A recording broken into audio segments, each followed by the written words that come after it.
Summarization in Any Subjects, 50 Techniques to Improve Students' Learning by Rick Wormeli, page 140. Socratic Seminars. Socrates knew how to get students and citizens to confront their basic assumptions and to learn from the analysis. His techniques of questioning and ongoing discussion is still one of the best ways to illuminate content.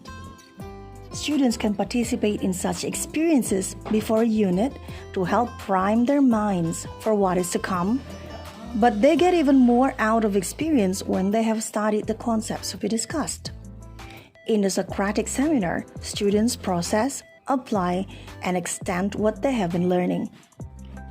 It's summarization, but it's also good instruction, and hemlock cocktails are not involved. Let's take a look at a Socratic approach in action. Should some books be banned in public schools? The teacher asked. Yes, said Ryan, a student in the second row. If the book goes against the community's values? The teacher arched an eyebrow. That's a more conservative view than others of your age have espoused, Ryan. Ryan shrugged in response. The teacher continued. And how are a community's values determined? By what the majority wants, Ryan replied. So, minority opinions should not count? No, they count, just not as much. How much do they count? The teacher asked. Whose values win? If I'm a parent and I want the school library to remove a book because I find it offensive, should my one vote count enough to have it removed from the shelves? No, Ryan replied again.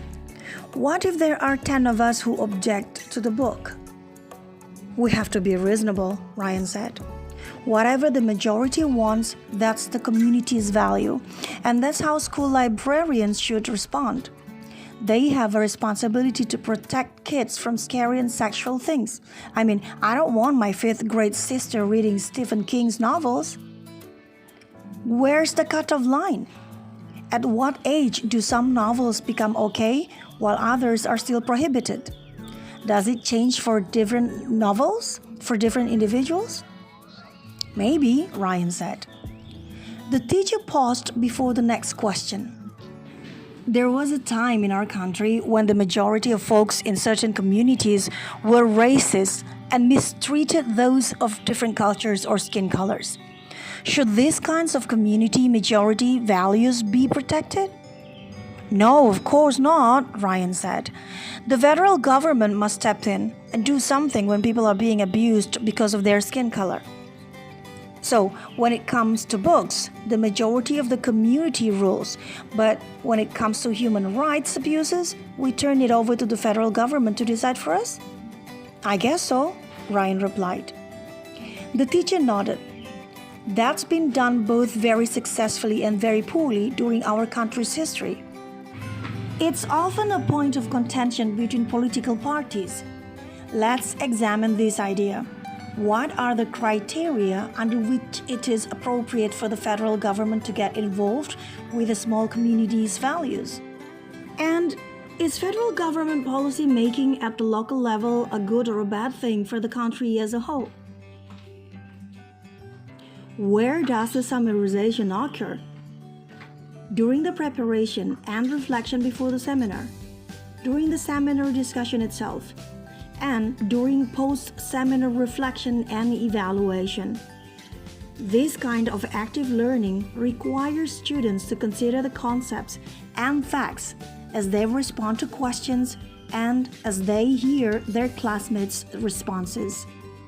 The information and understanding will stay with students beyond next week's quiz. Page 141. Socratic Seminars Basic Sequence.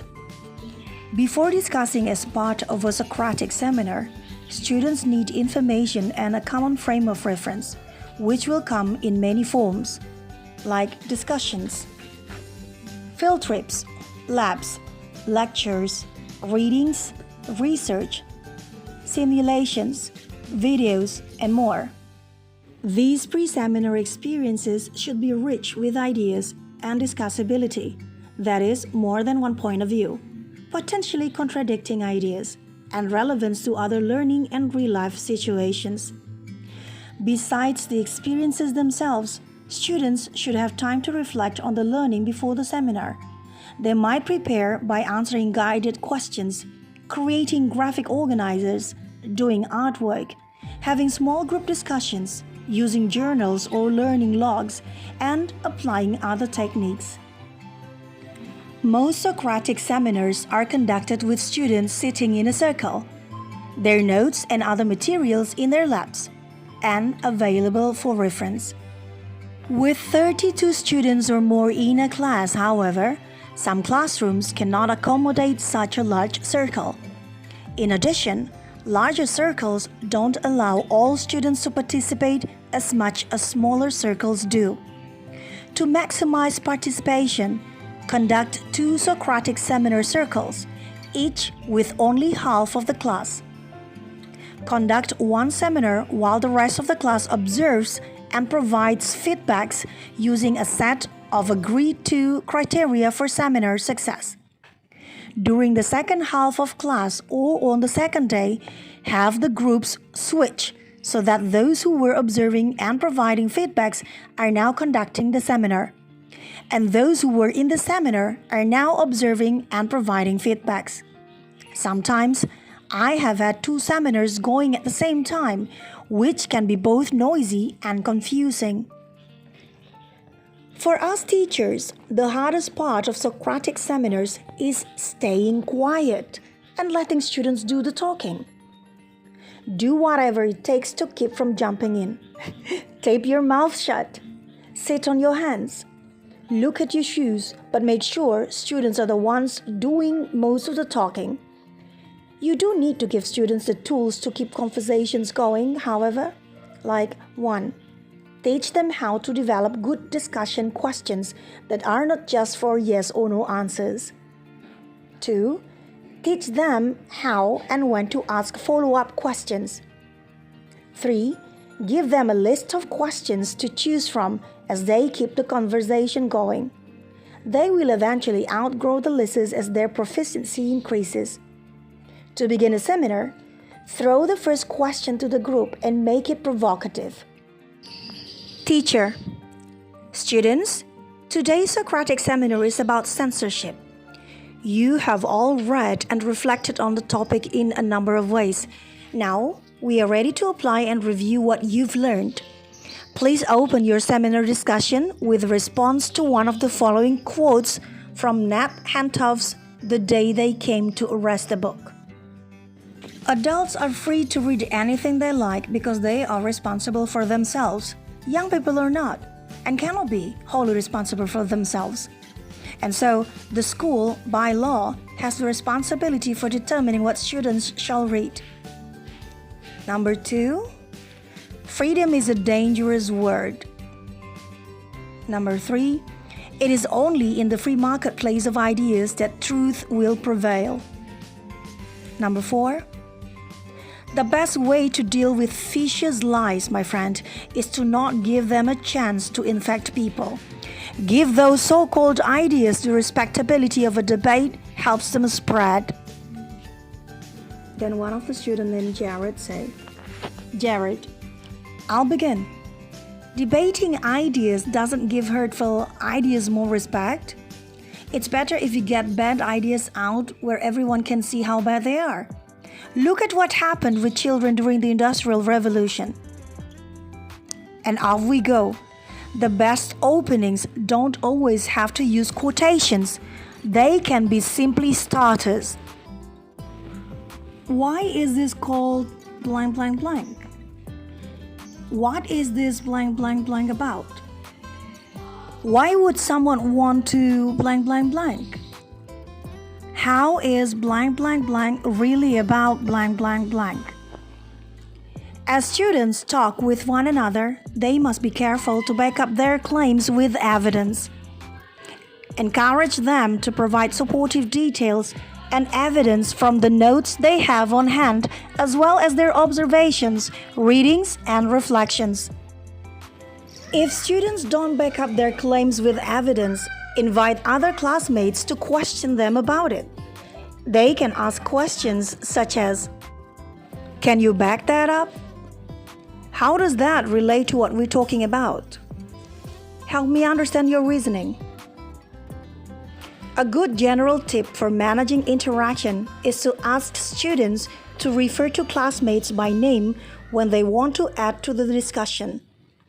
It helps keep decorum. "I disagree with Charlotte. If you add that to what Lamont was saying, blank, blank, blank, blank. Jenny has it right, blank, blank, blank." The teacher's role in the seminar is 1. To keep the discussion going by throwing out another provocative question. 2.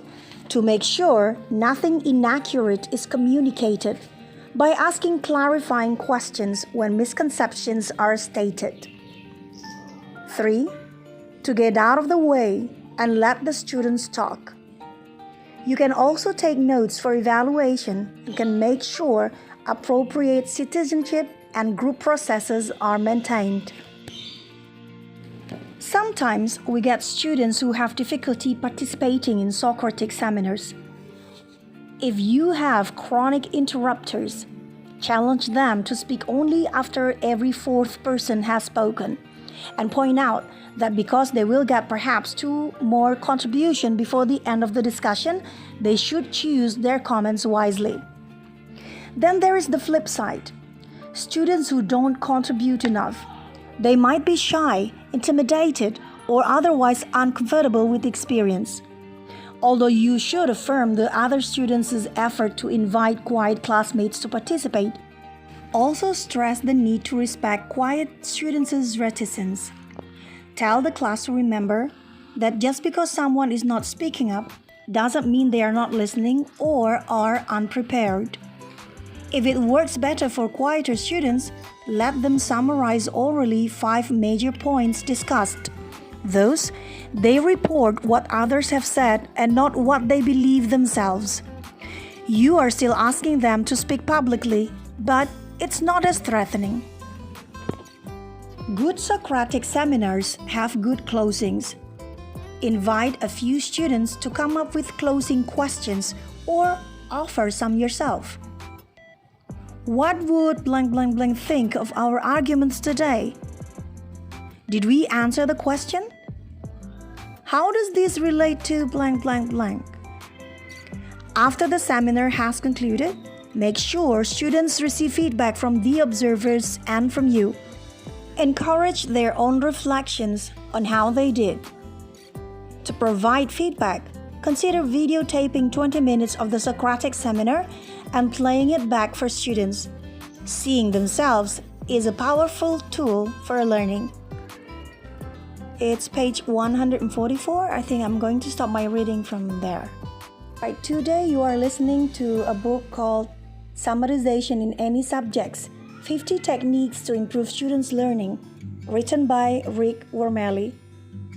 Today I read Part 3, Summarization Techniques, page 140 until 144, and the strategy that I read was Socratic seminars.